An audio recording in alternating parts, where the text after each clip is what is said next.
Hey guys, today we're going to show you how to reset the oil life, the maintenance reset on a 2007 Honda Civic.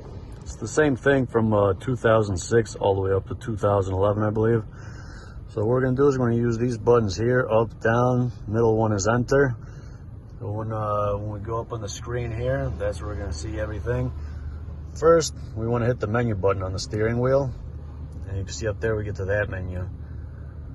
And then what we want to do is hit the up button until we get to vehicle information. Hit enter, maintenance info, enter again. And now when you see this one's at 60%, we'll hit the enter button again in the middle.